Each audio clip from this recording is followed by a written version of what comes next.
Assalamualaikum warahmatullahi wabarakatuh. Sahabat beriman, kisah orang tidak pernah sholat dijamin Rasulullah masuk surga. Namun yang rajin sholat masuk ke dalam neraka. Kisah ini memang terdengar sangat mengganjal di telinga kita, di mana ternyata ada orang-orang yang sama sekali tidak pernah melaksanakan sholat 5 waktu, tapi Allah masukkan mereka ke dalam surga. Namun ada juga kisah-kisah orang yang rajin sholat, rajin sedekah, rajin puasa, dan rajin beribadah, tetapi Allah malah memasukkan mereka ke dalam neraka. Namun sebelum lanjut, jangan lupa tekan tombol subscribe, bunyikan notifikasi loncengnya, agar membantu channel ini lebih berkembang dalam menyiarkan syiar Islam. Kisah ini menjadi bukti kalau amal ibadah seseorang tidak menjamin dirinya bisa masuk ke dalam surga. Hanya Allah Subhanahu wa Ta'ala lah yang mampu memutuskan nasib para hamba-hambanya dengan rahmatnya di akhirat kelak. Hanya Allah yang mampu mengetahui perilaku dan hati para hamba-hambanya.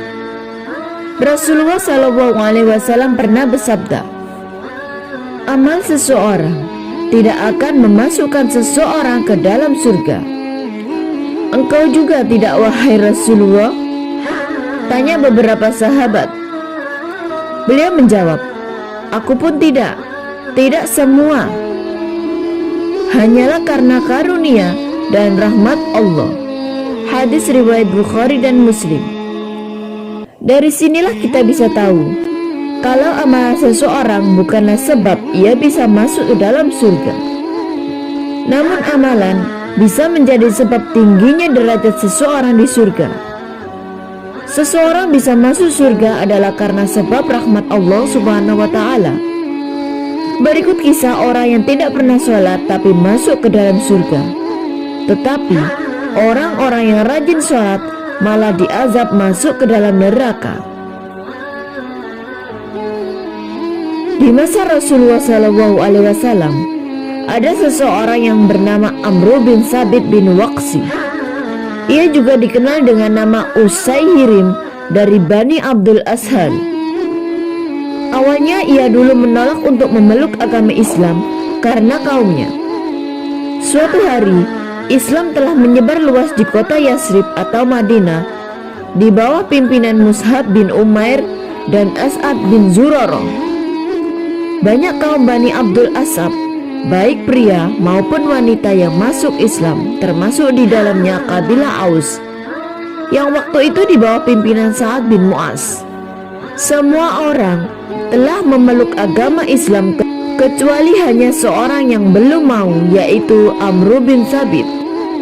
Pada tahun 3 Hijriah atau bertepatan dengan tahun 625 Masehi, suatu hari Amr mencari keberadaan Sa'ad bin Mu'az, namun tidak ketemu, dan didapati info kalau Sa'ad dan kaumnya, umat Islam, tengah ikut berjuang bersama Rasulullah di Uhud. Mendapati informasi demikian itu, jiwa Amr bin Sabit mulai tumbuh benih cinta terhadap Islam. Allah Subhanahu wa Ta'ala lalu memberikan benih-benih hidayah dalam hidupnya. Di waktu itu juga ia mendeklarasikan dirinya memeluk agama Islam. Kemudian ia mengambil tombak, pedang, dan peralatan perangnya. Kemudian pergilah Amr bin Sabit menyusul Rasulullah dan umat Islam di Uhud untuk bergabung ikut perang dengan menunggangi kuda. Sesampainya di Uhud, orang-orang Islam di sana bertanya kepada Amr, kamu datang kemari untuk apa, wahai Amr? Amr lantas menjawab, sungguh, sebenarnya aku sudah beriman. Di saat itulah kemudian Amr bin Sabit ikut dalam pertempuran perang Badar bersama Rasulullah dan pasukan Muslim. Namun dalam perang itu, Amr mengalami luka-luka yang cukup serius. Setelah peperangan usai, beberapa kaum muslimin dari Bani Abdul Ashal mencari para korban perang yang telah gugur syahid. Dan tiba-tiba mereka menjumpai sosok Amr bin Sabit yang menjadi korban perang tak berdaya. Mereka lalu bertanya kepada Amr, "Amr, untuk apa kamu datang kemari? Apakah dirimu ingin berperang demi kaummu atau mau memeluk masuk agama Islam?" Dalam kondisi sekarat, Amr menjawab, "Karena rasa cintaku kepada agama Islam, diriku sudah beriman kepada Allah dan Rasul-Nya, dan diriku sudah masuk agama Islam. Kemudian aku ambil pedangku, lalu aku maju bersama Rasulullah, dan diriku berperang sampai aku terkena serangan." Amr lalu melanjutkan perkataannya, "Jika diriku mati, maka hartaku kuberikan kepada Nabi Muhammad yang bisa dipakainya sesuai dengan yang diinginkannya." Tidak begitu lama kemudian, Amr bin Sabit akhirnya menghembuskan nafas terakhirnya dan wafat, meninggal dunia.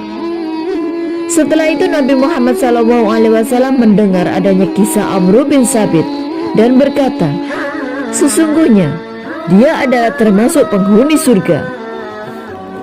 Lalu ada seorang yang mengatakan bahwa Amr bin Sabit belum pernah melaksanakan sholat sama sekali. Dari sinilah kemudian Nabi Muhammad SAW bersabda, "Amalan sedikit dan pahala banyak." Subhanallah.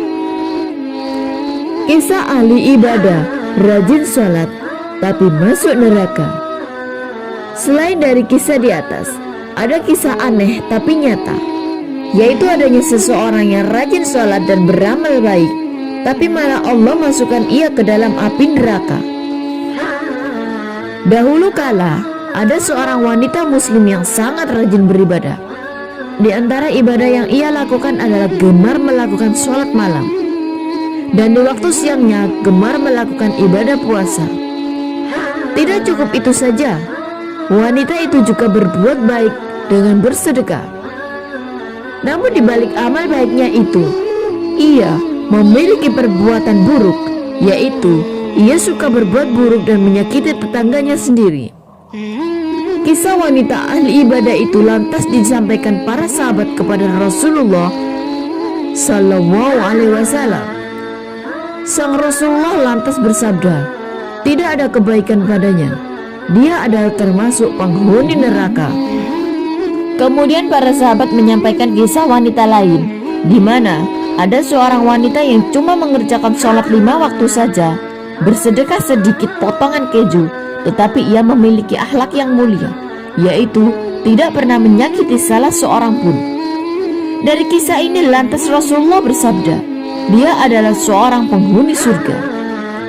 Model wanita pertama yang suka menyakiti tetangganya adalah golongan ahli ibadah yang kelak akan Allah masukkan ia ke dalam neraka yang sangat panas dan mengerikan.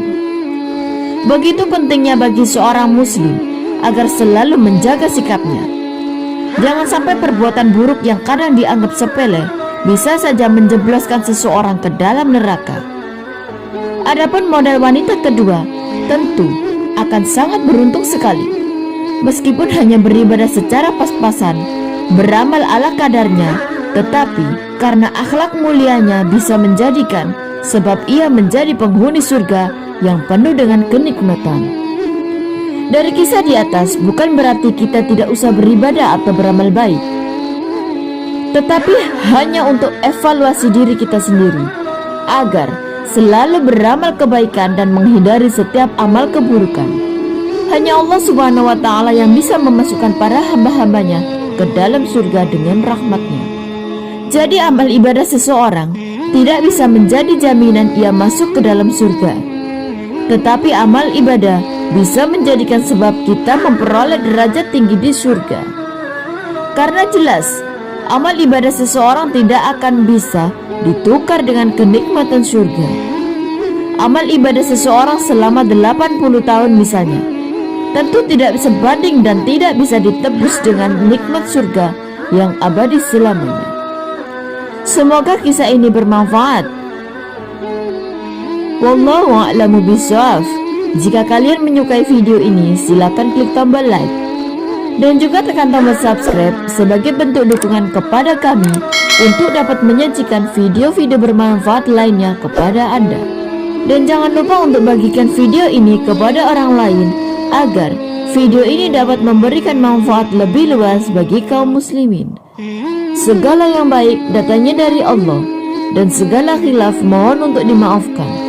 Akhirul kalam, wassalamualaikum warahmatullahi wabarakatuh.